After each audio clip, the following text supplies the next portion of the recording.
Welcome back, Flyers Nitty Gritty fans, to Getting Gritty with It with your host, Yuri Wallach, my partner in crime, as always, Vasilia Giannarakos. My friend, what's going on? Everything's going well. It's hump day. Everybody will be listening to this on Thursday, but we're almost at the weekend, so things are going good. And despite the slow news, Flyers-wise, kind of leading into this week, we still have some good topics to discuss. So it's going to be a fun episode. How you doing, my friend? I'm doing well, buddy. I'm doing well. Yeah, it's a slow news week. Like we all feel it right now, but we kind of expect that there are some things to talk about. But overall it is a little bit slow now. We do kind of enter the slow season now. But there are still some big stories kind of lingering around, right? There's the Erik Karlsson trade still kind of hanging around. That affects the Flyers at least to some degree. I mean, he's going to be there for a minute if he does get traded to the Penguins and Carolina.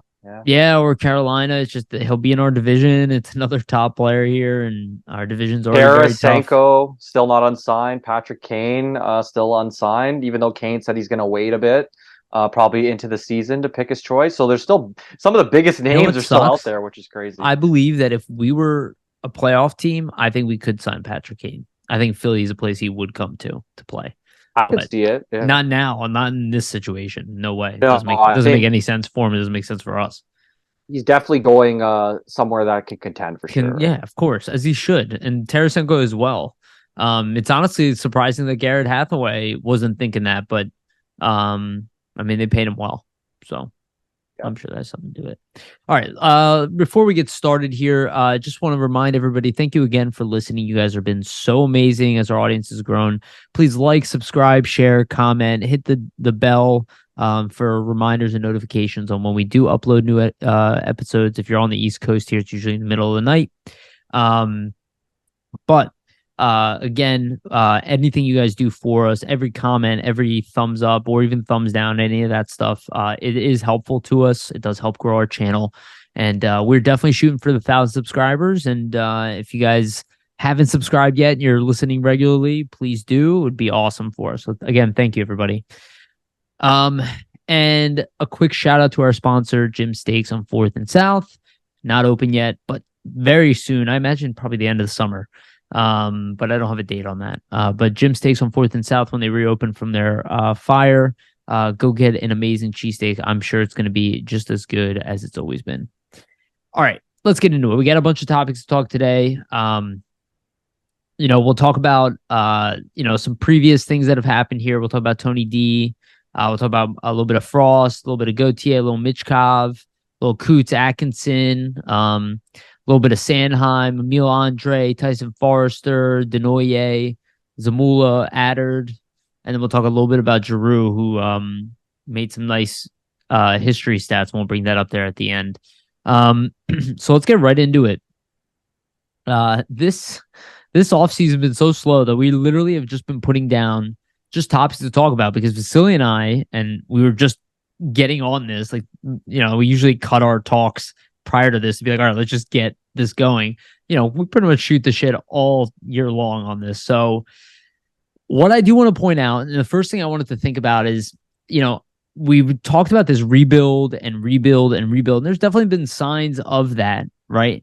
But you really look at what Briere has done here, what they qualify as a rebuild, which is really just not being aggressive. I was thinking back, Vasilia, you and I had this conversation last offseason when Chuck Fletcher was still GM here, and we said, take a year, don't add anybody, remove a couple contracts, add a couple high picks, you'll be right back in the game.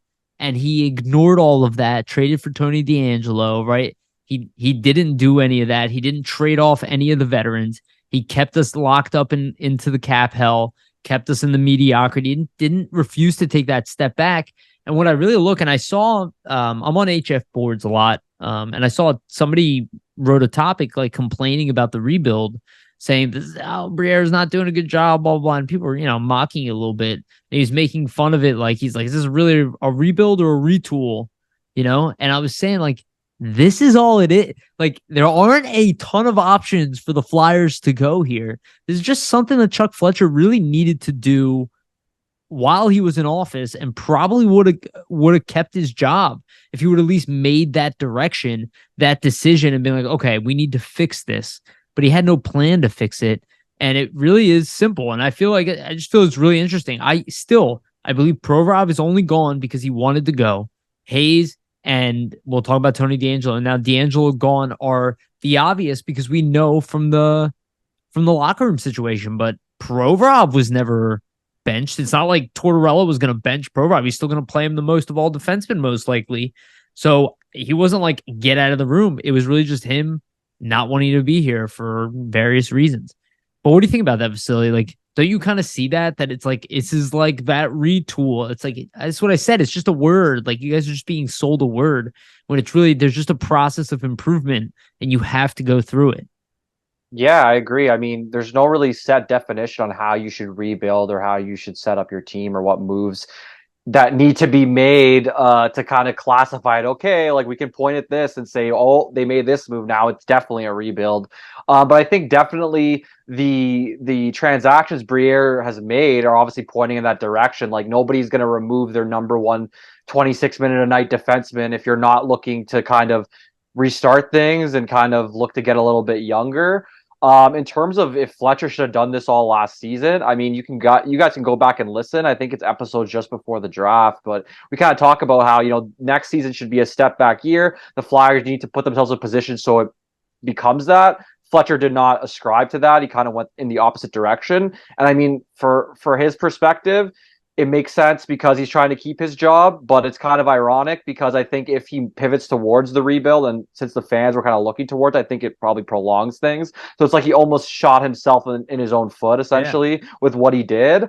But yeah, if you look at it, I think the hardest part for Briere, because I've seen this online as well, people saying, well, he only removed Provorov, Hayes, and DeAngelo, and let some other people kind of go and walk to UFA. So like, it's really not a rebuild. You got $18 million off the cap. Yeah, you got to, like, I've seen that, and I'm saying, well, you can only do so much in one. You can only do so much in one off season, right? Like, and that's just the nature of it. Like, you could want to move 10 guys off your team, and Briere might have been trying to do that, but if you don't have the other trade partners or other teams interested, it's kind of hard to just move guys willy-nilly like that. Like, you have to have the interest first and foremost. And I think you can only do so much in one offseason. Like, you already traded Provorov, you already traded Hayes, you already traded DeAngelo. You have to keep some semblance of a roster and locker room kind of together. Yeah. So I think this is just the beginnings. I think we'll probably potentially see even more subtractions at the deadline next offseason potentially. 100%. And also, I think if Fletcher would have moved on from some other players potentially like last offseason, it would have set up Briere for a lot easier time here. But it's just he didn't do that. He actually added a piece that Briere had to remove, technically, if you look at DeAngelo. So that even takes away from, let's say if there was other guys he wanted to move, well, it's hard to do that because now I'm focused and I have to move DeAngelo. So it kind of takes the focus off other guys and other deals. So you can only do so much. It's a job, right? And for Briere, that's what it is here. He's the general manager of a team. He's working in a job here. There's only so much that you can do as one person, one overall staff. So I think that's something that we kind of got to take into account. 100%. Very well said. Even somebody like Sanheim, people talk about it's the end of the world. Okay, well, when the cap goes up significantly in 2 years, it'll be up significantly from where it is today. All of a sudden, Sanheim's contract at 6 years, a lot more tenable for a guy who's 29 years old, who you need a defenseman. He's probably good, like he's not a bad defenseman. Just because he had a bad season, it's like, okay, well, we've seen him have a bad season before. Doesn't make him a bad season. We had a bad team too. I personally think for Sanheim, this could rehabilitate him even more and kind of get you more value down the line potentially, because you got to think about it this way.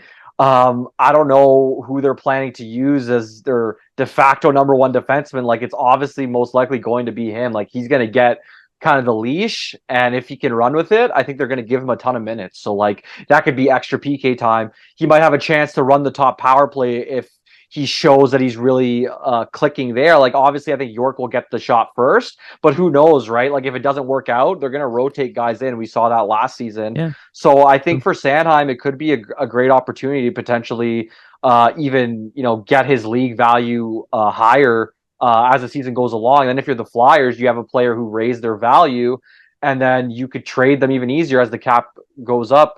So it could work out not trading him, actually, if you think about it.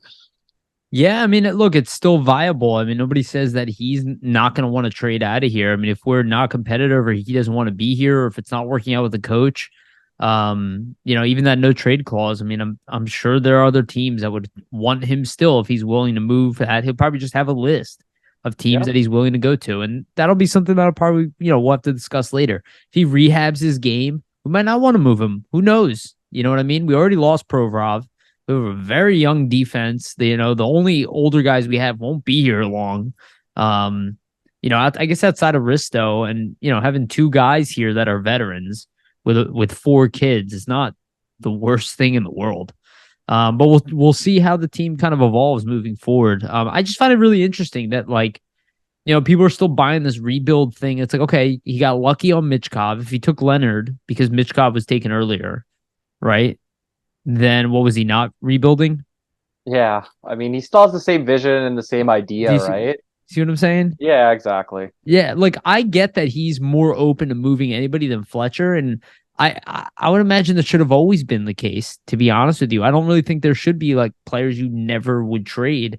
It just I understand that the cost of getting this asset from me is going to be very high, and I would try to keep that with everything. And even look at the Erik Karlsson situation. Karlsson is committed to being traded. The Sharks have committed to trading him, but guaranteed that Briere went to Karlsson and said, "Look, we're going to trade you, but it could take all year. It could take till the trade Yeah, if deadline. we don't find what we're looking for, right? Yeah, we're not going to just give you away at bare minimum. If we're moving a player of your caliber, we have to do right by our team, and that only comes with being a tough negotiator. And Yeah. without that, and let's get to our next topic because I actually think that this was quite a shrewd move. I don't love it. I don't love buyouts at all. But Tony D has been bought out. Tony DeAngelo has been officially bought out by the Philadelphia Flyers. Happened after we recorded our last episode. I did say that I suspected that trade would never happen, just because it was so unusual. And I was like, they don't usually announce stuff. And they say, I was like, I've never really seen that before. And I also suspected that maybe the Flyers didn't love the return for Tony DeAngelo. So the Flyers chose to buy him out, his $5 million contract. So it'll be spread over 2 years at 1.666, I think. But and so on, $1 million per year over 2 years as a cap hit. Now, if they would have traded him to Carolina, it would have been $2.5 million for this season alone. But also would count against one of their one of three buyouts that they have. I'm sorry, one of two buyouts that they have left. You have three available, and they already have one. I'm sorry, retentions, not buyout. One of three retentions, one already used on Kevin Hayes. This would have been for DeAngelo, so they do retain one of those, and then honestly get a lower cap hit for this year, and then have to maintain one. But the Flyers have kind of committed to these next 2 years, in my opinion. I don't think it's three. I think they didn't love the Kevin Hayes. I think it's that one they kind of ate. But I think a 2-year gap here, I think they're okay to lose some cap space. So I think as far as being a GM, and tell me if you agree with this, Vasily, to not take the low offer on DeAngelo and to just say, you know what? We don't even want your offer. Buy him out. Take the cap hit savings this year. Have to work with it next year, but you know that this year and next year are already going to be a cluster, and you're going to be looking to move bodies out more than you are to keep. What do you think about that? I think it's actually a pretty shrewd move. I feel sorry for DeAngelo for getting bought out. Good luck to him. I think he will get signed. But what do you think? Yeah, I think it's an interesting move for sure. At face value, when you look at it, you're kind of like, well, why would you do this? Because you could kind of trade him away, and then you get the cap hit removed for next season, so you're hanging on to money for a little longer. So I see the downside that some fans kind of bring up there, but buying him out, I think it takes advantage, obviously, of the window sparked by Cates filing arbitration. So what happened is Noah Cates, he files for arbitration and signs, and then from there the Flyers have a 72-hour window to essentially make any buyout of their choosing. And they have the opportunity now to buy out DeAngelo, knowing that, hey, this Carolina deal is either falling through or we're having to wait for them for this Karlsson stuff to play out. And I just think the Flyers were not willing to wait any longer, because who knows, right? Let's say you wait, and then let's say they do end up getting Karlsson, then you have no deal in place, and the buyout window passed, and there's no way to kind of get out from under DeAngelo other than looking for other options. So in that sense,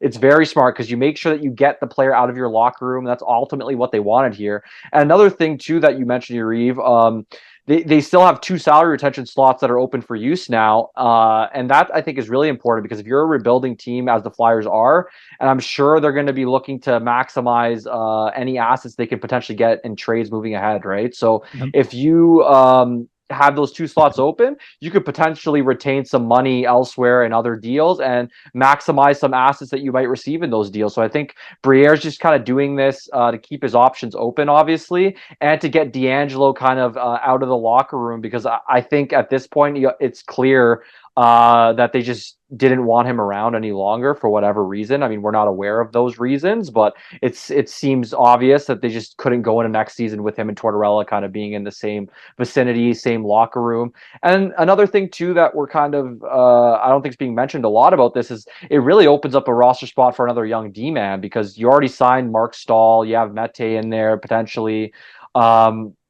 You know, if this is a rebuilding team and you're looking to give younger players opportunities, you need to make room for them. And with moving DeAngelo, that ensures for sure that I think you'll get Zamula or one of Attard in there probably more often than if you had him on the roster, obviously. So I think there's a lot of things to look at. Obviously, for the Flyers, they have to, be a little wary because they're holding a lot of money in terms of like players that aren't going to play for them going forward, right? So like right now they have 12.15 million in cap hit, so 14.5% of the cap from players that aren't going to play a game for them in 2023-24. So what is that, Ellis? Sorry, yeah, Ellis as well. So Hayes 3.57 million, Ellis 6.25, DeAngelo 1.6, Lindblom 666,000, and Brizgalov technically is still on the books for a buyout at $0. He's actually getting paid till 2029, so his agent's probably the best ever. But yeah. Oh, he doesn't play hockey anymore for a reason. Yeah, no, I look, I don't like these buyouts. We know why we're doing them. I've seen worse buyouts though, much worse buyouts. They're not long term.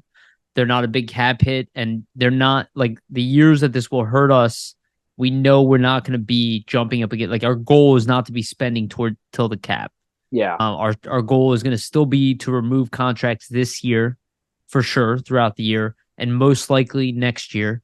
Then the third year, I think that's where you'll see probably a lot of the removals slow down or stop, and then you'll start to see more additions, maybe permanent additions. Till then, there will still be people coming in and out of here, them looking at projects like Paling, right? Like that, and Mete. Like guys like that will still be pulled in here, but we're talking about core, like a core veteran presence, a high-end guy. They will eventually have to go out and get one of those. We'll see I think for TDA, like just doing this in general, Yariv, it makes sense from the Flyers' perspective. They probably thought themselves that, hey, you know what? We might have something in place with Carolina, but if we wait and then that falls through, like there's really no way for us to remove him before the start of the season. Like they could have found somebody else maybe, but it looks like just based off all the locker room stuff, he isn't an asset that's going to be in high commodity. If you're looking at a rebuild team and what they should technically do in a situation like this, I mean, my preference would have been, okay, instead of buying him out, you try to keep him, you rehab his value, you trade him at the deadline and get a pick back. I guess they probably thought, hey, with him and Torch, who knows how often this guy's going to be able to get into the lineup. His value might sink. We might be able to not even trade him at all. So let's just remove him and kind of remove ourselves from the situation in general here. I mean, honestly, that's why I was saying, like, I think Briere was being really shrewd, and I think it's it's one of those things where it's better to just make the decision. He took advantage of the opportunity. Yeah. And I think we've seen a lot of the times that it's been said about the Fletcher regime is they would have everything laid out and be analyzing everything. And then they would wait too long and these opportunities would pass them by. And that's for trades and even things like this potentially. So I think we're seeing that with Briere, where when he has an idea and there's something in his mind or like something that he needs to get finished or done, it seems like he's quick to act and he wants to kind of be on the ball with it. And then shout out to Barry Hanrahan, who's kind of the cap guru for the Flyers, because he's the one, I believe, who kind of located all of this in the CBA. He manages the CBA for them as well. So he's the one kind of locating this buyout window sparked by Kate's arbitration filing. So for all the people that kind of shit on him and say, well, he's been so bad at managing the cap. I mean, he doesn't just manage the cap; he manages the CBA as well, and he seems to be finding these loopholes that the Flyers can use. So, well, let's actually talk about that. I think it's great that you brought up Hanrahan here. I do not understand what the fuck people are talking about at all. I would say if you are blaming this guy for the cap situation, I don't think you know what the hell you're talking about at all, whatsoever. I think it's an asinine take. I'll be honest. He's not good negotiating contracts. He's not doing any. He's not doing any of that. He's literally being asked, hey, we want to do this. How can we fit it in the cap? Hey, we want to do, hey, maybe you shouldn't do that because it's going to hurt us here. Yeah, we know, but we're going to take this opportunity to do it anyway. That's his job. His job is to say what the rules are, what they can get away with, what they can do. Identify the rules as they come up, like in this situation. That's it. It's it's to enable what the GM, his boss, wants to do. It's a great point. Great way to lay it out. It's like anyone who's saying other than that, I literally question, where do you think that you can come down on this guy and not even understand what his job is? It's like I get that the Flyers needed criticism, but like let's not just bully any single person that gets in the way of that. Like let's at least understand what they're doing. And I don't know. I think it was so asinine for people to go to say, "Oh, I guess this is why the Flyers are cap problem." That's what your assessment was? This guy, because he understands the CBA, that he did this?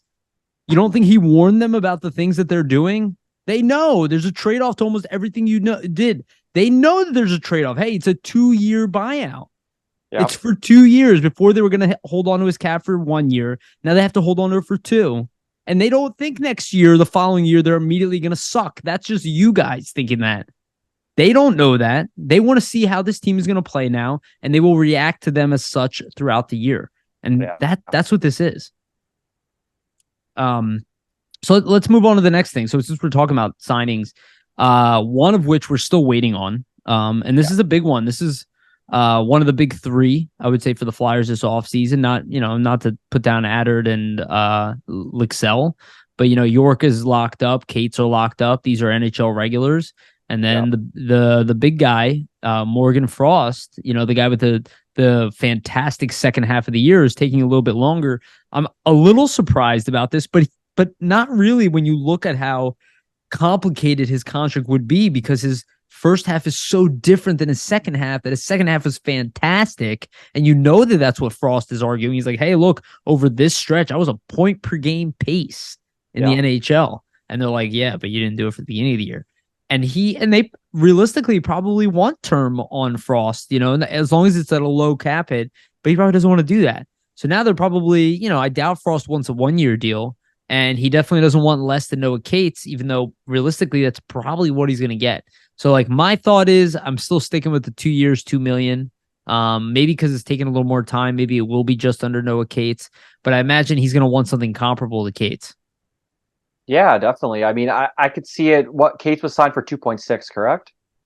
Yeah, I think so. Yeah, so I could see it definitely being close to that. I mean, obviously, if they go longer term, like anything, I think over 3 years, you're going to see them pay. Like you're going to be up into the 5 million potentially range, right? Because I think if they're going to buy those UFA years, Frost is and his camp are probably saying, well, you have to make it at least worthwhile for me. Or else, like, what's the point? I could just wait and then cash out later on. Even if I stay at this same production, I could get potentially close to 4 on the open market, right? With 46, 50 points is what we're kind of seeing this year.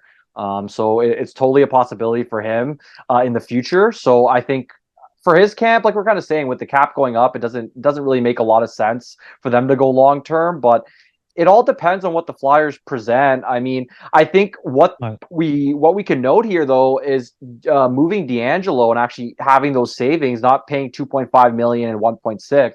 It actually gives the Flyers some breathing room. Yeah, breathing room in terms of signing him, so they won't have to LTIR Ellis to sign him.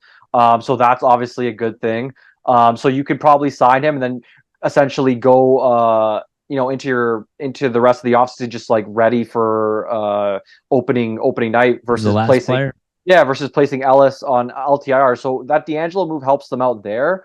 For Frost, I want to bring up some interesting stats. Shout out to Please do. Flyers clips on Twitter. And I think this probably makes the case for Frost in his camp, saying, you know what, if you're going to sign me long term here, I deserve to get a lot more money. So here's forwards that had less 5-on-5 points than Morgan Frost this season with 1,000 minutes minimum played. So Martin Necas, Robert Thomas, Adrian Kempe, Patrick Kane, Kirill Kaprizov, Dylan Larkin, Evgeny Kuznetsov, JT Miller, Alex DeBrincat, Pierre-Luc Dubois, and Matt Boldy all had less 5-on-5 points than Morgan Frost with 1,000 plus minutes played this season. And here's a list of forwards that had less 5-on-5 goals than Frost this season with more than 1,000 minutes played. So the list is Nikita Kucherov, Mitch Marner, Johnny Gaudreau, Nico Hischier, Evgeny Malkin, Troy Terry, Nick Suzuki, Martin Necas, Braden Shen, Alex DeBrincat, Pierre-Luc Dubois, Dylan Larkin, Matt Zuccarello. So this is all via Natural Stat Trick and Flyers clips on Twitter. So shout out to them for the great stats. But yeah, that just shows, like, think about the company that he's in with that. And I've seen people kind of laugh at these stats. Well, you're cherry picking, and it's, you know, the game's played at 5-on-5 primarily. So, like, these aren't cherry picking Well, it stats. just shows how bad the Flyers power play was and exactly how limited it is on everybody's stats. Yeah, exactly, right? So, like, there's no doubt that, Frost, will need to improve on the power play. That's the Flyers in general will need to improve on the power play.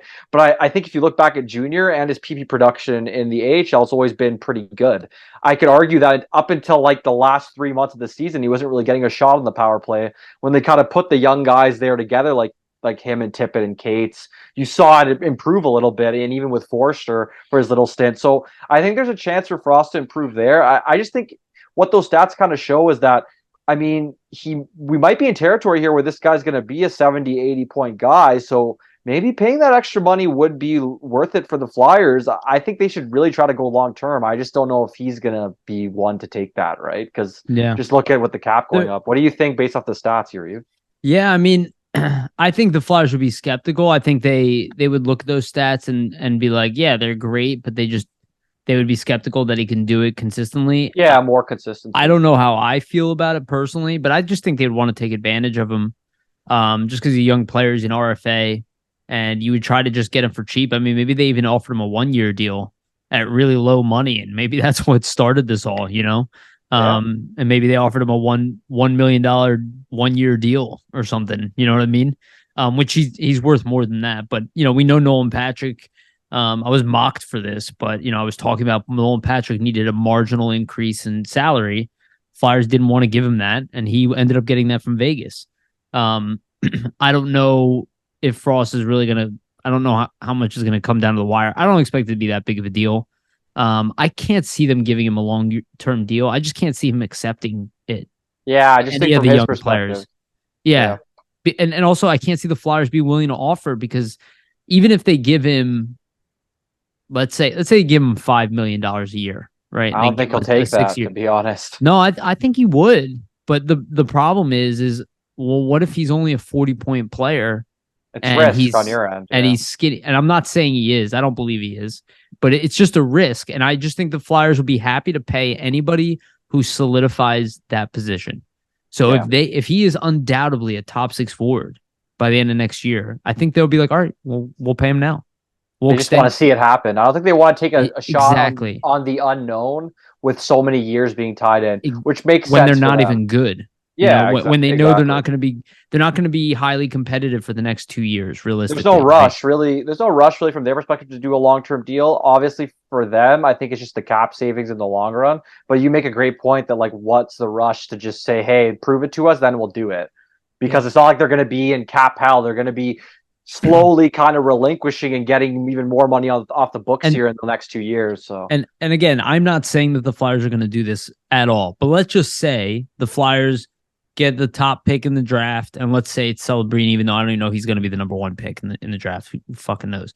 But let's say they take a top center in the draft, right?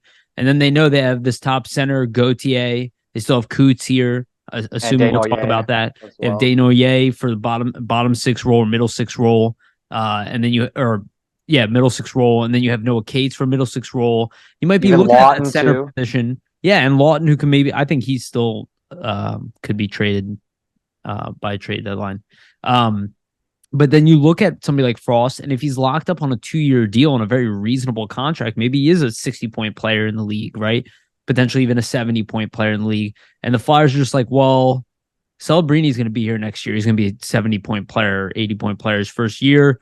We have Gauthier. We have Michkov coming. There's no room for him. We could trade him, yeah. And we can get a high value for him. Again, I have no idea if that's going to be the case. And if he's really that good, why would we trade him, right, is also the question. But it's an option. And if you have him locked up long-term, we're seeing it's just so much harder to move a guy with term. And it's like you even something has to be done about punishing. Like, I feel like players are being punished at this point for signing contracts. You know what I mean? Like, look at Sanheim. Like, that contract, these teams, okay, let's say he was a free agent this year, and let's say the Flyers traded him, they got a nice return. What do you guys think Sanheim would have to get signed for? Like, what kind of contract would he get from the on the team? open market on this defensive? No, let's say you traded for him as an expiring contract, and he didn't even hit UFA. What would they have to sign him for? It'd be around what he signed for now, to be honest, for about 6 million, 6 to 7 years. Yeah, and that's the thing. On the open market, he would have probably got 7 million, even more, because like it's open market. That's just the nature of the beast. You're going to overpay a guy, right? Like, but that's what I find funny about it. Yeah. Is like you'd have to sign him for that same amount. It's not like he would come to you, and just because I was just charging the Flyers 2 million more, you guys were going to get 4. Yeah, that's what I don't understand. But it's just like the leverage, right? It's the argument you can make in that trade where you're like, yeah, but it's not as much of a risk for you.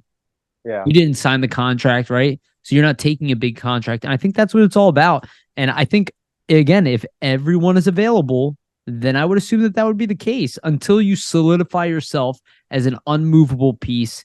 And clearly there is none right now. Outside of Cutter Gauthier and Matvei Michkov, yeah, I don't think the Flyers are hesitant to move any one of our players if the right deal comes along. I just don't think that the right deal is going to come along all the time for all of these guys. Just because the high value doesn't make it the right deal.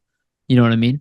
Yeah, it depends, right? You have to kind of see what you're aiming towards and what you're trying to do. But I think this kind of just this whole conversation in general almost opens up the fact that leverage with this cap situation right now in the NHL and like keeping yourself flexible for moves is kind of, I think, the premium spot you want to be in as a team. You want to be tied in too long, unless you're obviously contending and like you're in that space. But if you're trying to build your team to be a contender, I just think you don't want to be tied in too long to things. You don't want to be like not having leverage in terms of making deals, because obviously that limits you in what you can do in this market when the cap's been flat for the last like 4 or 5 seasons here. So and that's what really, you nailed it. That is what rebuilding is. It's giving yourself leverage with the other assets that you have, picks, cap space. Yep, that's what Briere's trying to do. Obviously, that's the high. And again, we didn't have cap space either, so he's got to make it because Fletcher didn't manage the cap well. Fletcher didn't manage the cap well. I'll say it again. People keep wanting to take it. Look, I don't hate Chuck Fletcher. I really don't. But do not take this man's decisions away from him. And I notice a lot of that was my community. No, he was GM. It was his job. The final say, yeah. He didn't make great decisions. The players he chose to bring in weren't the right ones. And none of them were great, honestly. Like, they were all good players. He didn't bring a single great player, including Matt Niskanen in here. I hate this revisionist history where everybody wants to pretend like Matt Niskanen was a number 1 defenseman. Not an elite defenseman. He was literally a second pair guy on the Caps. So yeah, he was a fantastic complementary top pairing defenseman. This is what I talk about. This is maybe what York ends up being. I think York can have a higher offensive ceiling, but defensively, probably a Matt Niskanen type of guy. He's ultimately, I think the only high end guy you could look at Fletcher's regime and say this is the only high end guy that he might have brought in is probably Gauthier in the long run. But we have to see how he pans out. Look, I'm not going to take his draft picks away from him because he didn't do bad drafting. No, he did. We talked about that over it, and it's probably because he let Brent Flair do his thing, and that's still credit to Chuck Fletcher. That's his guy. He brought him here, so I'm not going to take that away from him. I agree with you. Drafting, he didn't do poorly. Joel Farabee was a good pick. Cutter Gauthier was a good pick. Cam York, even though they did pass up Caulfield, still a good pick. They still did a good job drafting. They did not do a poor job drafting. They didn't do a below average job drafting, and I think that's important. Below average is bad. Average and up is good. That means constant players are coming into the lineup. But we need to be great at the drafting for these next 2 years, and I think we started off fucking bang on, dude. Yeah, we had a loved great our draft. draft this season for sure. It was the best draft we've had since Provorov Konechny, in my opinion. Since we Yeah, were able to yeah. take both of them in the same draft. I'd agree. Actually, this is random, but it kind of ties in here just because we're talking about the draft a bit. Sure. So one of Central Scouting's or not NHL Central Scouting, one of their scouts, I follow him on Twitter. Let me try to pull his name up here, but he was basically essentially saying that he thought the Flyers like draft was one of the best. I think he had it number one in the top 10 that he did. So his name was Mark Seidel. Okay. But he was essentially saying that Carson Bjarnason, he believes, has a chance to be a starter. He thinks Barkey and Knuble will get the most of their talents, and they have a shot to make it in the NHL. He thinks Ciernik was one of the best value picks in the whole draft. So he said there's a lot to like, and that's why he has the Flyers at number one, coupled with Michkov. So I just want to mention that tidbit. But yeah. I think both goalies that they took have starter potentials, and I cannot deny in the little that I have seen of Bjarnason, he does look like Carter Hart in that.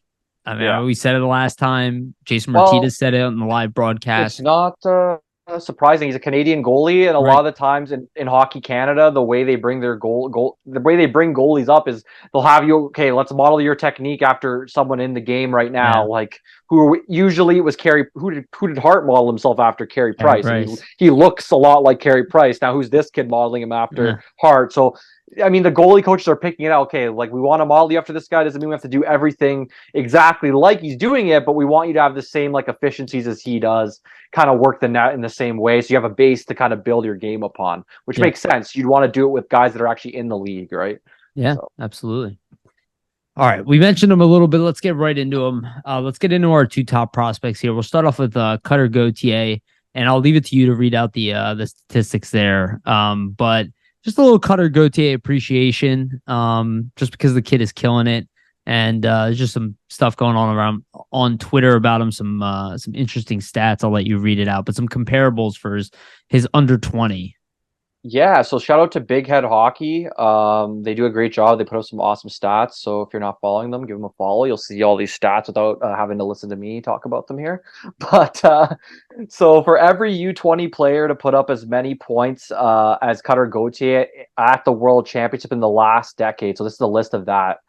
So essentially, Gauthier's had as many or more points than all of these guys in the last decade at the World Championships who are under 20 players. So the list that he's on and the company he's with here is Connor McDavid, Austin Matthews, Mitch Marner, Sebastian Aho, Patrick Laine, Seth Jones, Dylan Larkin, Nico Hischier, Juraj Slavkovsky. That's really, really great company for him to be a part of. Being a U20 here, and first overall picks. Yeah, and he's either matched or had more points than all of these guys. So yeah, it's crazy, right? That he's kind of amongst that company there, and it just shows that we go back to last year's draft, and a lot of people didn't like that pick and thought they should have went with Juracek, and we're saying Gauthier doesn't have that elite level skill, but it looks like he's on the par of a lot of guys that went either number one overall or top 5 in drafts, and they've all put up the same amount of points as him as under 20s in the World Championship. So it just shows that there's a lot to like there for the kid, and I think sending him back to BC, obviously the Flyers didn't choose to send him back here; he made the decision himself. But just having him go back to BC, play on a stacked team now, it's going to have Will Smith, Gabe Perreault, and Ryan Leonard as his second line, potentially. It just makes sense. Like, he's going to be able to build his game plan, a really good team, potentially be in the Frozen Four, maybe be a Hobey Baker finalist. And then you have him develop even more as a center, right? I think the more reps he kind of finds himself in playing that center position, obviously is going to help him kind of progress his game. And become a center at the NHL level. So for the Flyers, just seeing that stat kind of sparked those ideas there for me. But what do you think about the stat in general there? Yeah, I mean, the stat is exceptional. I think it goes more to kind of, you look at Nico Hischier on there. He was also a late riser in the draft. And you look at Cutter Gauthier, he was a late riser. It's not all the time that it pans out this way, but look, I didn't question that pickup. I didn't think we should have gone for the D-man. First of all, we had Provorov at the time. I didn't think that the D-man over grabbing a guy who potentially is going to be our number one center was the right pick. I saw, like, this is what I talk about, right? We talk about majority of picks, and we'll talk about how Michkov is different, is, you're taking a mold of a player, and you can see the mold of what they took is everything that the Flyers were looking for. A big, strong forward who can score, set up plays, and hopefully win faceoff draws and all that. At the worst, he'll be a top winger for us. And I saw people comparing it to the Michkov Reinbacher debacle this year. How how Montreal's upset because they took the defenseman instead of the forward. But I'll be honest with you, I mean, like, from what I understand, this is not a comparison because they passed up a potential generational talent. And we didn't pass up a potential generational talent with Juracek. We passed up a potential top pairing defenseman. But we took a potential top line guy, potential number one center. So that's like a comparable. It matches need wise though, because either way, whether you get the defenseman in Juracek or whether you get Gauthier, you needed either. So it's like and they're comparable. And trust your scouting staff, right? Like if your scouting staff saying we looked at Gauthier this whole time and this is our guy, then go with him, right? Well, you got to give him here's a perfect example. You could theoretically trade Gauthier for Juracek. The value is there. Juracek had a great first year. Gauthier had a great post-draft year, right? For both of them. If you look at the Reinbacher Michkov trade, let's just be honest. Who's making that trade? Nobody. I'm not. I mean, if you just look at players' value, like actual value on the ice, and I'm not saying Reinbacher won't be a great player. We're just talking about the potential ceilings for both. Currently where it stands, the value doesn't match. I don't even think Montreal. I mean, Montreal will jump on that trade. I think they would. It was the Russian. It was the Russian factor. Yeah, 100%. Guys, we all know it. It's the Russian factor. That's why. That's why he was even available to the Flyers. He should have been He should have been number 2, right? Exactly. And even the list we'll bring up later. I want to talk about that. How I understand that list, but I do want to talk about it. But I think the comparisons for Gauthier are, I mean, they look legit, dude. To me, he looks like another Jeff Carter type of player, hopefully better than Jeff Carter. Jeff Carter was a great player, but he wasn't an amazing playmaker, and he was a little bit one-dimensional. I hope Cutter Gauthier can be a little bit more Swiss Army knife in that. I would say for Gauthier, I mean, a lot of people, they look at his shot. And he does have a great shot. So that's where you get the comparison to Carter. I think his playmaking is a little bit underrated, to be honest. Like, he does create a lot for his teammates. So I think that's, when you have a dynamic skill like his shot and his release, that's what's going to get the focus, right? Especially with a prospect. So I think as you kind of see him, I definitely believe that we'll probably see him at the end of the season, get some games in, like after his NCAA season. With the Flyers, like, I would be surprised if he doesn't. So we'll see kind of more of his game there and like how it kind of translates from the NCAA. So it'll be interesting. But I think for the Flyers, you needed a guy that could score a lot of goals for you, and it looks like Gauthier is a guy that can score a lot of goals. So for that pick, I have no problems with it from 2 years ago at all. Yeah, 100%. I think it's been a great pick, and we don't have anything to complain about at this point. Look, we still need another top D man, even more than ever now. But look, you only have so many top picks in the draft. Yeah. And again, if we took Juracek, people would also be saying, "Oh man, we really need a top line center option. Like, if we don't find that, we're fucked." And the reality is, we would be. If we didn't have Cutter Gauthier, we would still look at our, at our depth and be like, "All right, we got holes." Yeah, for sure. All right. So let's move on to a little bit of Michkov. I'll leave it to you, Vasily, to read the quotes that you found. Vasily's going to read out a series of awesome quotes regarding Michkov's character. And you know what? We'll get into the ranking right afterwards. So yeah, let's get into the feedback first. So why don't you take it away, Vasily?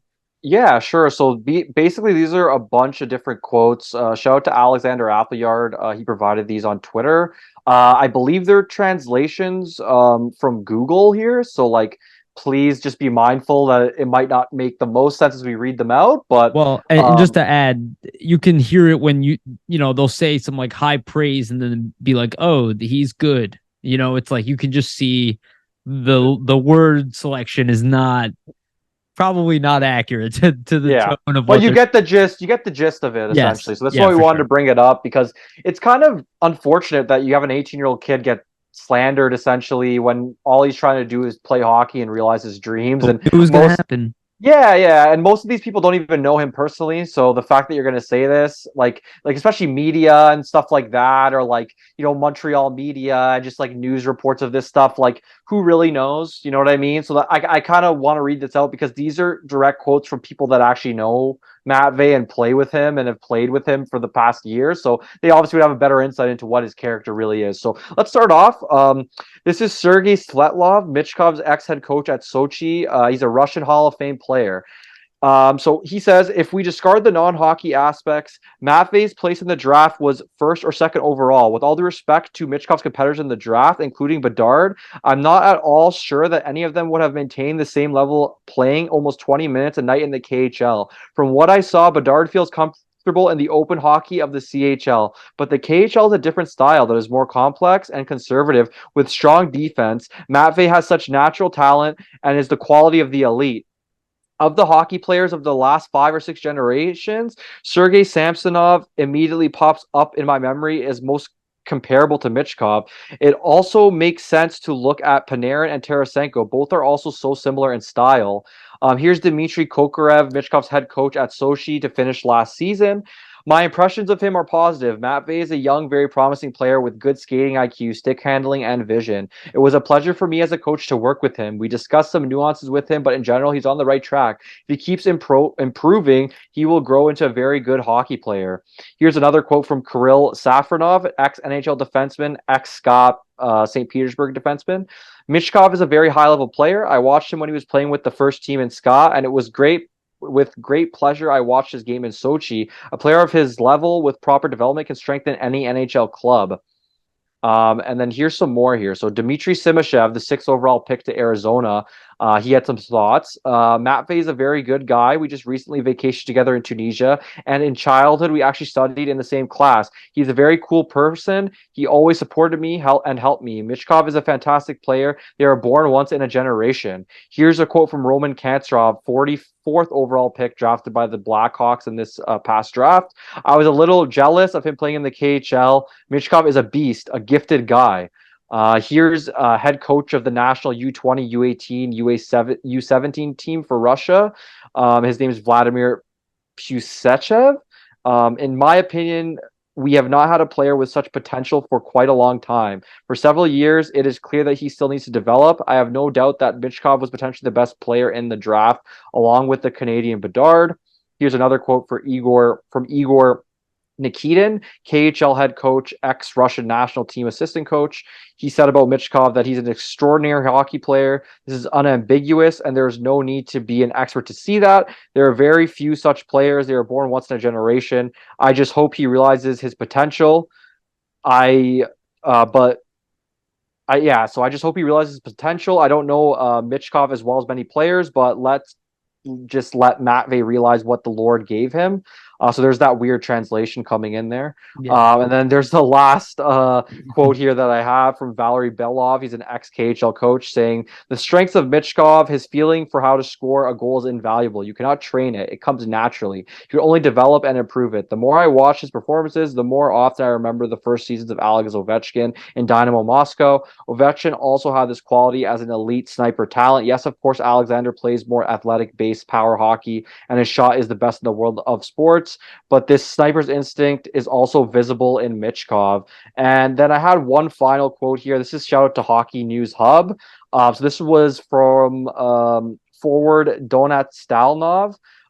So I believe he played with Michkov in the past here. So this is the question essentially. Today it's become fashionable for various kinds of journalists to throw negative things that Michkov's addressed. Usually this is done using the same technology. I was told someone heard from someone who crossed paths with Matt Bay. At the same time, those people who are close to Michkov are far from such odious interpretations. I think that sums it up perfectly, right? Like, just to start it off, that a lot of these people that we're hearing these reports from, they're not even close to Michkov, Right. versus what we kind of heard from these quotes are guys that have played with him, that have been interacting with him for years at this point, have been his coaches at various levels of hockey in Russia, like through his development. So I just think, we need to take it with a grain of salt when we're kind of looking at all of this and kind of what's being brought up to in a journalistic sense. Obviously, what's coming out of Montreal, I think, is fed to us for a reason. And I think it's due to the fan base that we've mentioned before not really liking the pick with Reinbacher, and then this all blows into proportion. When in reality, Michkov just seems like, a hardworking 18-year-old kid who loves hockey, and any 18-year-old kid might have some, lapses where they're Well, immature. But like, I think obviously he's on the right track to be a great player and for his development, right? yeah, the thing I take away from it is that he is highly, highly, highly competitive. Which is what You you know, want. and yeah, like this is the type of guy who's gonna be the last to leave the ice. Is that Yarmer Yager shit where he shows up, when the place is closed. That's what I want. I want Kobe Bryant. That's everything I hear from this kid is like Kobe Bryant like stuff. Obsession, anger when things aren't going the way that they want them to go. Like that's top level athlete mindset. Again, you can only get away with it if you're that good. If you're not that good, you're not going to get away with it. But the best players, Michael Jordan included, most of them behave this way. I even promise you can find footage of good guy Tom Brady yelling at his teammates. It's not that hard to find. And he's like one of the nicest guys in football. If anything, it shows drive in the fact that somebody cares. Like, I'd rather have a guy that cares and might step on some toes and get people kind of riled up and kind of working towards the same goal, versus somebody that says, yeah, well, okay, just kind of la-di-das off, doesn't really care about it, Yeah, right? Because I think that's where you develop a culture that you don't want, right? You want your players to care. You want your players to be invested in what's happening on the ice. So I think, you can obviously see that with Michkov, for sure. 100%. Do we want to go into that list as well? Yeah. I was gonna say, so on top of that, just to summarize, right, with those guys' reputations, there are lists being formed. I'll let you know what. Why don't you go? Why don't you go through the list since you found it? Yeah, sure. So essentially, this is basically a top 10 fantasy forward prospects list that I saw over the weekend on Twitter. Shout out to Mason Black at NHL Rank King for putting this together. So obviously, this is a fantasy forward list. This account that we got this from is like geared towards fantasy. So if you do like keeper drafts, stuff like that, they put this together because, hey, if you're in that kind of keeper draft, you want to get one of these kind of like forward prospects to kind of stack your lineup up down the future. So in the top fantasy forward prospects, the top 10 here, this is, I mean, the first time I've seen it in a long time in any prospect ranking league wide where the Flyers have two top 10 prospects listed here. And that's what they have with Michkov and with Gauthier. So I'll go down the list. We have number one, obviously, is Connor Bedard. Number two is Adam Fantilli, which makes sense because he might jump into the NHL a lot sooner than Michkov. So from a fantasy perspective, that makes a lot of sense to me. Number three, we have Michkov. Number four, we have Logan Cooley. Number five, Leo Carlson. Number six, Will Smith. Number seven, Zach Benson. Number eight, Lucas Reichel. Number nine, William Eklund. Number 10, Cutter Gauthier. And then to go with this list, I put a tweet out on the weekend just kind of saying, when was the last time the Flyers had two forward prospects listed in the top 10 of a prospect rankings list? And it's just refreshing for the franchise because what is, fans, and we've all been saying it, right? They lack that prospect that's like, okay, this guy's going to come into the league and rip it up. He's going to be that dynamic elite talent, really, since Sean Couturier and Giroux. And even on Couturier's perspective, he didn't come in ripping it up. It took him years to get there. So I think for the Flyers, just seeing that, it's kind of almost a light at the end of the tunnel where you can say, hey, like, when was the last time this team had two guys thought of and as highly regarded amongst, prospect people and draft people? Giroux and Voracek in their prime was the last time we had anything like that. Carter Richards. That's what most Yeah. people said to me in that tweet reply. So I can agree with that for sure. And even Carter Richards, like people don't realize that they were not the two best players in the league. Like that was not the case here. They were fantastic. They were top line players. I talk about this all the time. Top line players that played on a great team.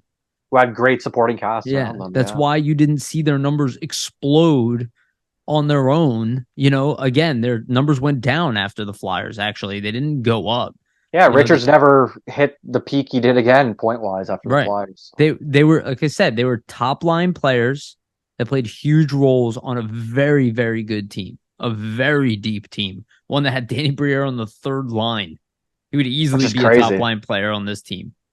Yeah, Uh, I think with the list too, it was good to mention it because I think it just points to the fact that there's a lot of good things to look at. Like, I mean, this isn't going to be a fast process or anything like that. I think it's going to take a year to 2 years, like we've kind of been saying, before we kind of see them wanting to get back into contention here. But like, it does show that, hey, like things are on the right track. This is how you kind of start off, getting back into playoff contention, becoming one of those upper echelon teams again. Like, I just compare it to the Leafs.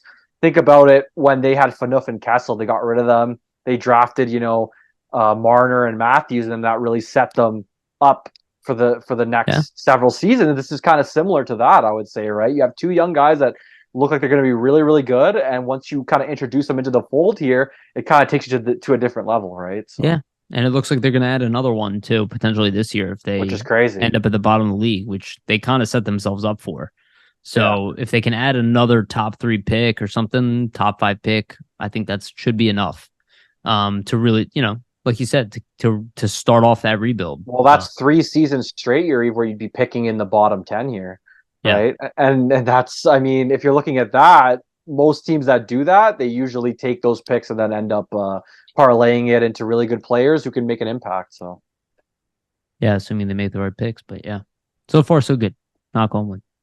All right, let's get into our next topic. And this is so we kind of already went through the depth chart. We're going to do it again next month.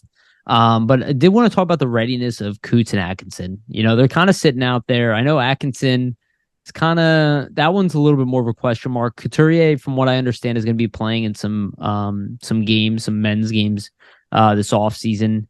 But I really think that it's a huge for them. And I do kind of think about what your thoughts are on how they'll be used in the beginning of the season. In Couturier's case, I could see a case where they start him off slower, and start him off, on the second line or, even the third line role just to, because he hasn't played for a couple of years. But I do kind of go in the back of my mind, I was like, do you really think John Tortorella, like in my head, I'm like, do I really think that John Tortorella is going to see Sean Couturier playing even at 60%, 70% and isn't going to be like, this is the best player in our team? I think it's unlikely. And I think if Coots is good to go, which I suspect he is, we'll see if there's any residual issues. But I do think Sean Couturier will play immediately, even in preseason, top line center. Now, Cam Atkinson, I could see him being brought on more slowly. One, we're not 100% with his injury yet. I know he's kind of just starting his rehab like now, really. Really just starting to skate now. So I think that one could be a little bit more of a question mark. But just because Couturier has already been, he was almost in the lineup last year. He was already practicing with the team and everything. And I just see Tortorella like kind of foaming at the mouth to get him in his lineup, and how much it just readjusts everything to a much more manageable level to be able to put Sean Couturier and Travis Konechny out there as a top line, find your third guy. It's just so much more consistent for the rest of your lineup. If you have a top line of 2 legit top players who can play against the best teams in the opposition. But how do you see things playing out? yeah, so with Couturier, I mean, I personally expect him to be back just kind of based off his own or based off what he said himself, like at the end of last Sure. season. I mean, if you look at it, he was itching to get back, and he kind of said, "Well, I feel ready. I don't know why they never really put me in a game." Right? So he wanted to get back. I think the Flyers are smart not to rush. I mean, you don't want to come and put a guy in cold into the last 10 games of the season when literally every other team is like conditioned and has played all season. And you're Mm-hmm. just coming in fresh. That's an easy way to potentially re-injure. So I like them being cautious there, and it makes a lot of sense. And I can't disagree with what you're saying. Like, if you look at Tortorella and how he operates, right? Couturier is basically like his mold of like what he would want in a player, a guy that can put Right. up almost a point a game, could potentially score you 30, plays on the PK, can be good on the power play, is like what arguably, like when he's healthy, top 5 defensive center in the league in terms of just like controlling the play, controlling the puck when you're on the ice. Like if you look at his stats, in his best seasons, like typically the Flyers for Corsi, because I've written articles on this, they would have the puck usually when Couturier's on the ice more than 55% of the time and be in the other zone. So like that's how you control games, right? When you have a top center, it can kind of slow things down, control the puck possession game for you. That's what Couturier does. So I can't see Tortorella not wanting to use him. I think what they're going to do, to be honest, Yariv, is from my perspective, they'll probably see how it goes in training camp, right? Like if he looks like great, he's looks 100%, and then you use those preseason games to kind of get him back up to speed, right? Like I wouldn't be surprised if we saw him play more preseason games than you would usually see him, just to ensure that he's okay. We can start him off at like 90, 100% of what he typically is used to playing at in the regular season. So if he's healthy, man, I think they're going to really definitely want to use him. But we'll obviously see. I think we'll find out closer to probably September. That's when kind of all this news comes out. Used in the top line capacity? I would imagine so. The only way I think that we see him not is if for some reason, like, let's say he starts training camp and there's some little like minor setback and then he could still play, but they just don't want to rush it, like type thing. So who knows? But I think we'll find out as we get closer to training camp if he is actually like fully healthy. That's when all that type of news comes out, right? I will say the Mark Stone situation with Vegas and how he probably will never be able to play a full season again. Yeah. That worries me when I hear stories like that. With back injuries, especially with Couturier, he had double back surgery technically. So like, who knows with the back? It's hard to tell. And then for Atkinson, I think it's probably more of a slow burn because I think we just saw that he was on the ice. There was like some things on Twitter. I think the Flyers put something out, or this was one of their media communications, some sort of news release where they were talking to somebody and they said, yeah, like we should expect him to be ready for training camp. Like when I hear that should expect, that kind of like, you're like, well, we should expect it, but like, why would we not be expecting him, right? Based on the time he's been out. So like maybe there's a little bit of stuff that we're not aware of. I know it was like some sort of sciatica with like his nerve. I think it's just career. I think his is just a little more career threatening. Yeah, which is at this point, which is hard, right? Because when you're at his age and you have sciatica and it's kind of nerve ending damage coming down the arm, like what are you doing as a hockey player? You're using literally your grip and your arms to essentially do everything for you in terms of shot and handle the puck. So like for him, it's definitely career threatening. I mean, Couturier with the back could be too. I think if he re-injures it again. So I think for Atkinson will be more of a wait and see. Like I'm interested to see like, okay, does he actually come to training camp on time? Is he actually there? Like to start off like how it typically would be, or is he somebody that you add in like 2 weeks in, kind of due to what you were talking about? He's only just started his rehab, whereas Couturier started rehab skating like last February or like beginning of March, and has been progressively doing that. Yeah, so that was my point too. Is that Kuz was already so close. He's already with the team. He was already practicing with them, learning the new system and everything. It's like, we'll see. Again, they're both critical, and if Atkinson's career is over, the Flyers will have to deal with that again. That's a big reason why the next 2 years will be a mess. And then if Couturier's career is ongoing, that'll just be an LTIR forever. Yeah, type deal. Issue. And you probably see him get traded to like Arizona down the line or one of those teams. I love that Arizona will still be the team you dump to in like 10 years. Literally. Yeah. All right, let's get into our next topic. So want to talk a little bit about Sanheim. We mentioned him earlier. What kind of role do we think he's going to play this year? I think we kind of touched on it a little bit earlier already, but I definitely think he's got a lot of work ahead of him this year. He's going to be thrown into a role he's never been in. I imagine they're going to have some off-season conversations about it now. But like you said, I think realistically he'll be probably penciled in on the second unit power play and then mixed in there with the Andraes and Zamulas and pretty much anybody else, and Andrae. And we can talk about Andrae, mixed into this, but essentially I think Sanheim will be playing probably everything. But I don't think that they're going to try to play him exactly like Provorov. Like, I expect him to play 25 minutes a night. I still kind of expect it to be more spread out, probably between him and York. If anything, maybe even close to even. I mean, I think he's naturally just going to get a lot more minutes. Like, we're probably going to see him around 23, 24.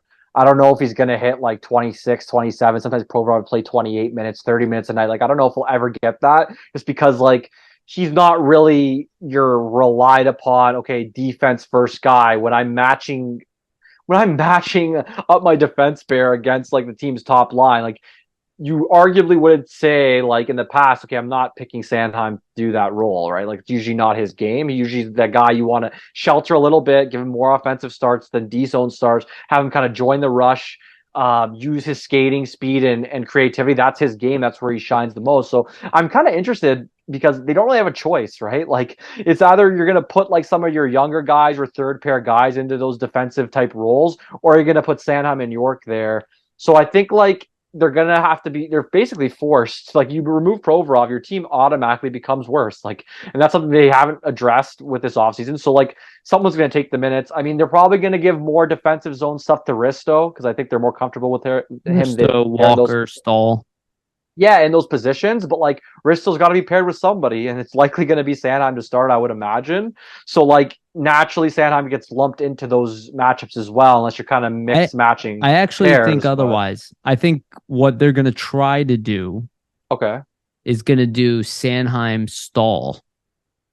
I think, to see if Stahl's leadership can bring something out of Sanheim, and I think you go with the size. Well, I guess they both have size. Stahl's a big guy too, but you go with like the toughness of Risto with York potentially.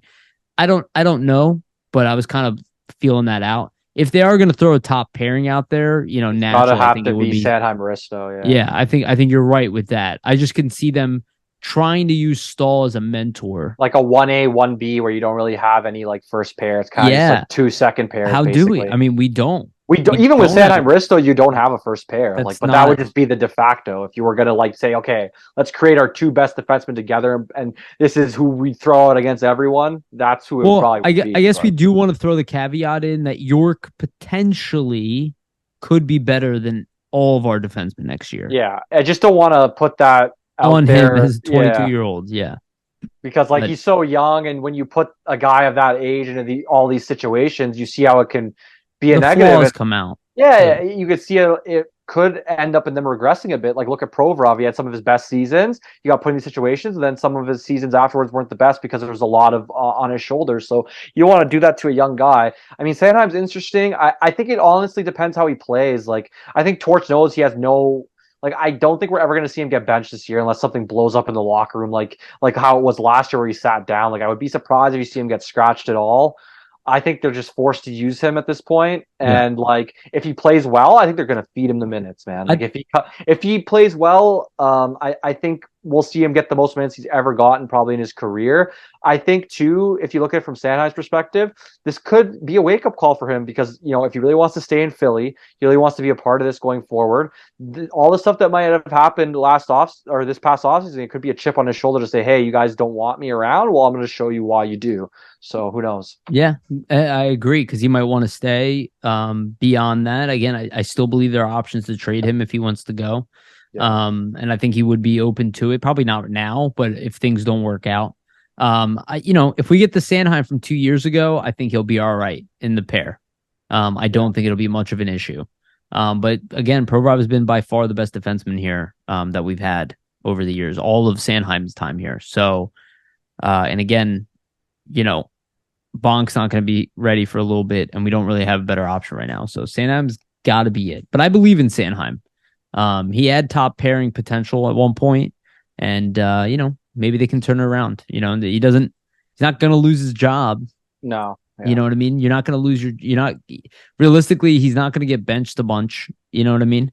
It's possible, but unlikely because they know they're going to be playing him. Realistically, if you look at it, right, like we said this earlier in our little conversation with him, if he comes back and has a great season because he's going to be in all these situations, playing a ton of minutes, has the opportunity to put up a lot more points, you might be able to even trade him. It might be easier to trade him in the future because, look at this guy. Let's say he comes back. I think it's better than having it when he had a down year. I think, yeah, exactly, right? You rehab the value, but I think his highest point total was 36 points. Like with the minutes he's going to get and potentially first pair power play, that's an option here. I mean, they're going to try York there for sure, but like who knows how it all works? We saw York get shifted. Like if this guy cements himself, Sanheim on the first power play, he could put up 35, 40 points. It's definitely possible. Yeah, I mean, we'll see how he does. It's going to be a weird year. and I'm not gonna put any projections out. I know how his team looks on paper, but they're young. Question marks lead to teams being predicted being at the bottom, and Yeah, that makes 100%. complete sense to me. But marks also lead opportunity, and there's a lot of opportunity for guys to take this. And Sanheim is not old, so I'm just not giving up on him. You know what I mean? Yeah, I agree. All right, let's talk about somebody who can make the lineup. We mentioned him a little bit. Emil Andrae. A lot of talk. Brent Flair, we brought up already on here. Brent Flair's already talked about if he had it his way, he'd be on the team. I do suspect this guy's going to get a long look in preseason. The only thing that I think could delay him making the NHL is his height. Just because I don't know about the transition to even bigger and stronger guys. But the AHL is full of big, strong guys, and he did fantastic there. And he's been playing against men for a while. I think there's a good chance that this kid does start the season with the team, assuming he has a good offseason. I think they look at the roles available on this team, and one of them absolutely could go to Andrae. We lack the offensive punch on the back end for sure. What do you think about Andrae? Yeah, so for Andre Reeve, I think you make a good point. Like if you just look at what the assistant GM raves about him and said that he would have him in the mix, I think that kind of gives you all the kind of insight you're looking for, right? Like obviously they're going to give him a shot, and if he performs, I think he's going to have a great chance to make the team. And I think Tortorella's shown us in the past that if he wants a guy on the team and he sees him play in camp and he deserves it and earns it, that he's typically going to get him onto the roster, right? Like look at Sam Erson. Like that was a guy he wanted onto the roster to start the year, and they said like, okay, hold your horses. We don't want this guy in a backup role. But eventually, Torch got his way and got him into some games. Yeah. Obviously, injuries factor in there too. But I think if Andre proves it, then definitely he's going to get the chance. I think the real factor too is like if they can't get it settled where he is unavailable or not allowed to go to the AHL with this whole SHL transfer agreement on the go here, they're going to start him in the NHL, I believe, just based on the fact that they won't be able to get him back. They won't be able to get him Give back. him a look. Yeah, why not, right? Like, so what happens essentially is if they don't put him in the NHL right now, the agreement with the SHL and how it works with the loan transfer agreement is that technically he cannot play in the AHL. They'd have to loan him back to Sweden and play for his SHL team. But if they do that loan back, they can't bring him back for the remainder of the year until the SHL season's over. So just remove some flexibility for the Flyers. They might be able to work something out where the SHL team says, okay, we'll pass on the loan. You can keep his rights here and send him into the AHL. But like that's not guaranteed that they're going to be able to work that out because the SHL team wants to compete too. So I think based on that, it's another factor to look at. And I think just the fact he's played pro for like a number of seasons now, like he has played with men, he kind of knows what it takes to play amongst men and defend men. And I think that's a lot different than a lot of other young defensemen you would be bringing up because typically they're playing in, the CHL or, NCAA there, and they're not having that pro experience playing amongst men. So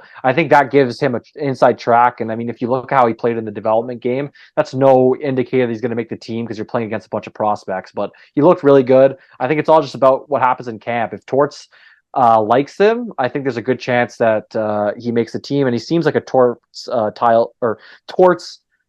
type of style player. That's a tongue twister there. Yeah. But yeah, we know Lappy loved him already. Exactly. In a short stint. So totally agree. We'll see what happens with Andrae. And I'll move this up because I had a little bit lower. But Zamula and Attard, I mean, they're kind of mixed in this as well. I'm not sure what's going to happen. Well, I know Attard's going to start in the minors most likely, just because of his contract situation and being waiver exempt. He's waiver exempt. Zamula isn't, though, so that's where it gets interesting for me. Yeah, he's a guy that I think also that they'll hold on to. I mean, I don't think the Flyers are much of a risk of waiving a veteran even. Like, I'm not saying that they should waive Walker, but that hasn't been brought up. But that's possible for the start of the season. What's he making? Like a $2.5 million? Yeah, I don't think anybody's picking him up at $2.5 million to play bottom pair. To be honest, that's what I'm saying. Maybe they will, but I don't know if the Flyers would be that sad if they lose Walker versus losing Zamula. Right, this team wants to be younger. Yeah. So I don't know. I think Zamula is going to get a serious chance. We know Tortorella loved him in the beginning of last year. Likes his vision. Yeah, and he's a big kid, so hopefully he can put it together because he would be a huge addition to this team if he finally does. Otherwise, I suspect he could get traded. I mean, I really do. If they think that they could lose him, over time, The numbers game's yeah, piling up too a bit. yeah. Or, he goes to Russia, which is also possible. But it would be a shame because Zamula's got talent and he was a really nice find undrafted player. So love to see him make the team this year. Yeah, I think the Flyers, they put a lot of development time into Zamula. As you said, just being undrafted. They built his game up. He was at a point where he's literally a stick, and now he's put on all this weight, and he's almost at that point where he can finally like make the jump to the NHL there. And I think he's played really well with the Phantoms in the last few seasons. Like he's put some points up, he's played some power play time, he's played well defensively too. Like they've essentially before York was around, he would be their top pair, like go-to guy for a lot of this stuff in terms of all situations play. So I think there's a lot of untapped potential with him. We just haven't seen it, I think, defensively click for him yet at the NHL level. Like you see him come in and he can move the puck up. He's quick with the first pass, nice first pass. He has his offensive instincts, I think, about him. I just think at defensively at the NHL level, you can tell he's a little bit like unaccustomed, a little unsure of himself, unsure of the plays he can make and what he can get away with. So I think it might come with time. Like he had his cup of coffee. He's now going to get another full training camp here and like get his preseason games in. So I wouldn't be surprised if he plays well that he's in the starting six to start just because he's a younger player. They want to get their young guys in, and Tortorella obviously sees a lot in his game that can translate and can be effective for the team in terms of like keeping things moving, right? Because that's Tort's thing. He always wants to go forward, keep things moving, and kind of attack, and that's what Zamula brings for sure with his skill set. So I think it would be a shame to lose him for nothing. So they'll probably keep him, like you said, Yuriv, rather, or get rid of him via trade at some point if they don't think he fits into their plans. But I think we'll definitely see him probably stick around. Yeah. Yeah, I think so too. I think it's worth holding on to him. And again, with him and Andrae, we need both of them, and this D is open just for kids, so it makes sense. All right, let's get into our next guy. And this is a guy I think he is, and I think everybody would agree, the most likely of any of the prospects to make the team, and that's Tyson Foerster. I see him being penciled in the lineup, just what we saw last year. I do think that there's a chance he gets sent back down for sure, or even doesn't start the season with the Flyers. But I just see it as unlikely, especially with the question marks around Atkinson. If there's any injuries, especially, he's your third best right winger that's within your possession right now. So, yeah, I think he's a no-brainer to make the team out of camp. I mean, assuming he looks the way he did, in the NHL last season, plays that way again. I can't see how he doesn't. He's one of the only first-round picks to not play in the NHL from his draft year, and he looked for a significant amount of time, and he looked fantastic. So I don't know. It seems like a no-brainer to me, but a lot could change between now and camp. But I could only suspect that'd be better in his favor, not worse. Yeah, I mean, I think just a whole nother off season of getting stronger, getting bigger, that factors into it too. Like last year, he's listed at 6'2", 194 pounds. So like he's already a pretty big boy, and I'm sure another offseason to add to that frame is only going to help you when you're trying to make the transition full time to the NHL. Yep. That's something to consider. But I think if you just look at his play overall, he's obviously somebody that Tortorella liked. You usually don't see a young guy come into a John Tortorella lineup mid-season and get the usage that Foerster did. He was basically on the second line. I believe it was him, Frost, and Lemieux was making up that second line at that time. And for the 8 games, I mean, he had 7 points in 8 games, almost a point a game. And he got power play time too, just for a young guy coming up. So some very nice goals. Yeah, scored some really nice goals. We all know about the release, right? Like his shot is top tier. He has a really good shot. And even at the NHL level, this was being talked about when he got drafted. Like there's certain things of his game that he needs to clean up. Obviously the skating, which he has done. You've seen him get quicker and refine that. But his shot, even before that refinement in juniors, that was always considered to be a plus NHL shot, even in his draft year, that, hey, this kid can really rip it and can fire it by goalies. And we kind of saw that. And I think that if you look at what he's done in the AHL and what's helped him actually getting to play essentially, like almost 2 full seasons in the AHL. Last season was 66 games. His first year where he couldn't go back to the O, he played 24, and then he had that injury season the year after there. So like he's played about almost 2 full seasons there in the AHL, and that's kind of getting him accustomed to play against men. Learn what he needs to do defensively and, Yep. and work on. So I think his game's been brought along to this point where like it's time, right? Like he's a first round pick. I think unless he has a very underwhelming camp, I'd be surprised because like you were saying, he's one of the only first round picks from that draft year to really not play yet. And if you look at his shot release, he's gotten even more deceptive with it, like from junior to the AHL, like the way his release points are and like how he's kind of curling and dragging and then releasing at off areas and using defensemen as screens and stuff. Like he's just a really smart player for his age. And I would be surprised just not to see him just based on the talent level and the work ethic I think is there. Like we've heard Briere raved about that. Tortorella seemed to rave about that. And even his defensive smarts for a young player. So I'd be surprised not to see him, but you never know what's going to happen in camp, obviously. And also that deceptive number change that he had where he went to 18 for one day and then back to 71 when Stahl was signed. So it does kind of tell me that the fact that they're even giving him an option of a number tells me they see him as a pro also. Hey, I like 71, man. He's got that Malkin number. I don't mind that. Yeah. He's got that big body. Little Russian number, but that's okay. Yeah. All right, let's talk about our last player, and then we'll get into our final topic about Giroux. Elliot Desnoyers. I think this is a really interesting one, right? Because it's a guy that, could probably play fourth line center on the Flyers, but I don't think they want him to play on the fourth line. I think they want him to play more minutes than that. But he's a guy who's going to be right there. If there are any serious injuries, I imagine he'll be one of the first call-ups, assuming that Tyson Foerster is not. Depending on the injury, if it's like a goal scoring winger or something, it could be Brink, or obviously if Foerster doesn't make the team, he'll be the first pick. But I do see Desnoyers we'll see what kind of offseason he has. He's an interesting player because I wouldn't be shocked if he made the team either. I'd be surprised that they went that route. But it would also tell me that he's ready. He's like definitively ready because he's the type of player that you really don't want to rush along because you hope that he can maintain his scoring upside. And that, that this guy can be another Scott Laughton, who can put up, 40 to 50 points a year and play against some of the best players in the world and play aggressive and everything. So, I think he'll go like Scott Laughton route, but I think they'll be hesitant to put him as fourth line center. I think realistically, he's going to spend most of the season in the AHL, barring some kind of big jump in the offseason, which is definitely possible for him. I will say that.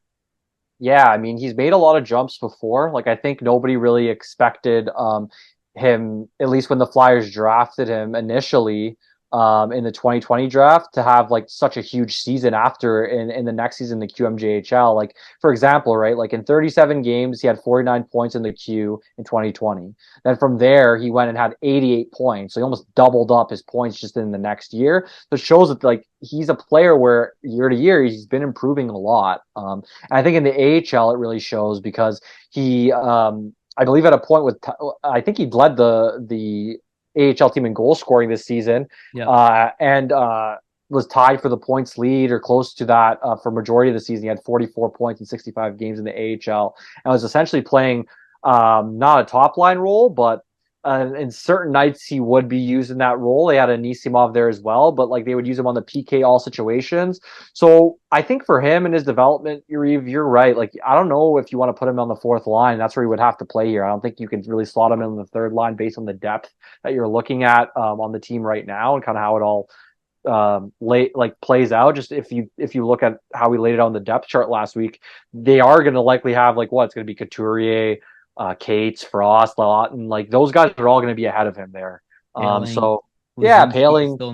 as well, right? So I think it'd be tough to slot him in on the opening night roster unless it's in a fourth line role. And for a guy who's only 21 years old, like why would you want him to only play 8 minutes a night when he could be the first line center for the Phantoms, literally running the power play, being their first option there, being their first defensive PK option, playing against all the best players in the AHL, playing top line minutes every night. Like I think that's how you kind of develop him to become that Scott Laughton type, or even become more of a scorer than we're used to, right? So we'll see how it goes, but I think it makes sense for him to kind of start in the A, and then unless there's like huge injuries, I wouldn't be surprised to see him come up then. But aside from that, probably AHL beginnings for Dano. Yeah, and an injury call up. We will have injuries. There will be injuries. We might even have. 100%. We might not even like if Coots and Atkinson are not part of this team for some reason, right? For their injury, Then I think it's wide open for him, to be dude. honest. Yeah, at that point it gets more interesting because those are two critical spots that slide other guys way up and open up spots. So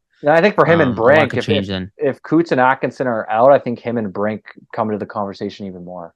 Yeah, and I think him and Brink both need time, but especially Brink with the injury and whatnot. I think you want to see them I'd like to see Desnoyers point per game. You want to see Brink point per game in the A, yeah. Yeah, both of them before I call them up. But not required, but I think this year they're safe to do that with both of them. So, but we'll see. All right, let's get into our final topic here, and this is just some nice perspective, and I'll let you read it out again, Vasily. But when you think about Claude Giroux and you think about how damn good he was at faceoffs here, you have it helps bring it in perspective when you realize that he's the best at faceoffs. And Vasily, I'll let you take over from there. Yeah, so that's another stat from Big Head Hockey. So shout out to them. But yeah, so basically the stat is the best shorthanded faceoff win percentage in the last decade. So it's a minimum 1,000 faceoffs you've had to take in to apply for the stat here. So here's the list. Top of the list, 57.19% face-off win percentage, Claude Giroux. Second on the list, which is a surprise to me, but I love it, it's Jay Beagle, 54.28% for him there in terms of face-off win percentage. Number 3 is Patrice Bergeron, no surprises there, 53.3% in terms of face-off win percentage. Yeah. I'm sorry, go ahead, please. Number 4 is Ryan O'Reilly at 52.7%. And to cap the list is Jonathan Toews at 52.5% in terms of face-off win percentage. So it's crazy how much Giroux separated himself from that pact. He's 3% higher. 4% higher than Bergeron. 3% higher than number 2. Which is huge in face-offs. Like 3%. Like if you're to put it in perspective for you guys, if you're 49%, you're not good. If you're 52%, you're amazing. So imagine that it's 3% above the amazing guys. Yeah. That's good Giroux. And he wasn't even drafted as a center.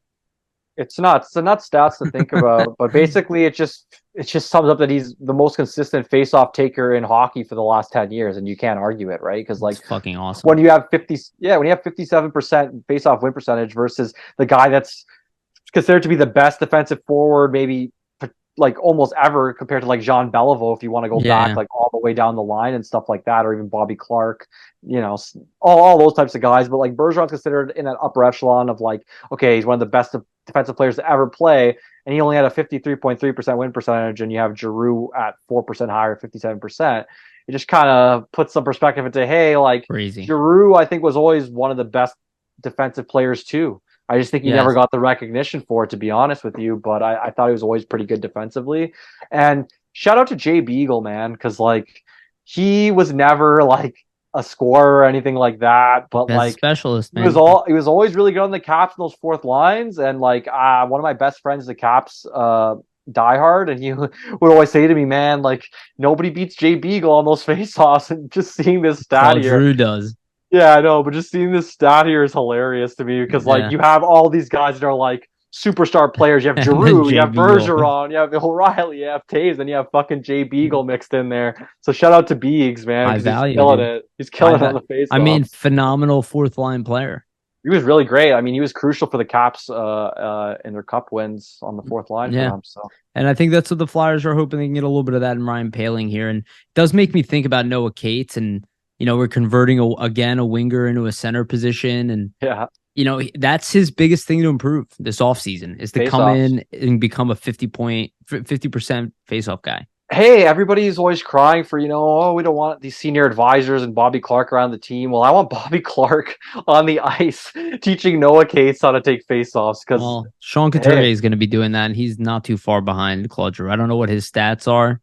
But at least in the past couple of years, he's been exceptional. Definitely over 50. Yeah. For sure. He's in that 50, 51, 52 range for sure.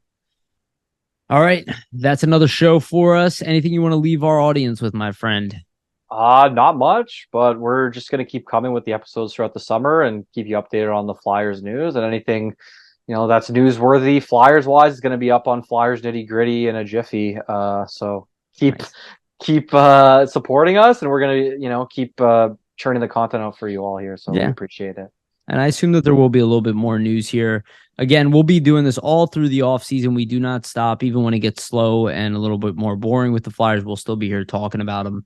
Probably rehashing a lot of the same conversations, but it is what it is when things get slow. But hopefully they keep giving us news. I'm sure there'll be something. And then, starting September, things will ramp right back up. We're all going to be so jacked up for training camp. I don't care if they finish at the bottom of the league. I'm still going to be extremely excited for this coming season. I already, while we were recording this, I was having visions of Frost playing on the power play, and I was like, oh man, I need to see this already. Like I gotta see them on the ice again. And you know what? We'll try to come up with some, as the news gets slower, try to come up with some maybe themed episodes around certain topics and fun exercises to do, like we did the depth chart last week. We'll try to maybe mix it up and do some more fun stuff like that. Absolutely, for sure. All right, again, thank you everybody for listening. Please like, subscribe, share, hit the bell again for the reminder. Everything that you guys do like that is a humongous help. If you share our stuff out, that's above and beyond. We all thank you so much. Vasily and I are, over the moon of the progress that we've made so far, and we just love it. And we, again, keep commenting. We're trying to read as many as coming in. There's been a lot more than there used to be, but please keep it coming. It's amazing, and I see people talking in the comments, so it's awesome.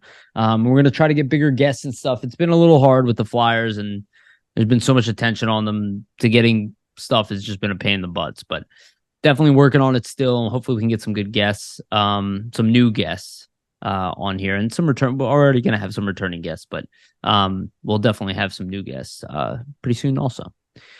All right, again, thank you everybody for listening. We love you so much, and remember, always stay gritty.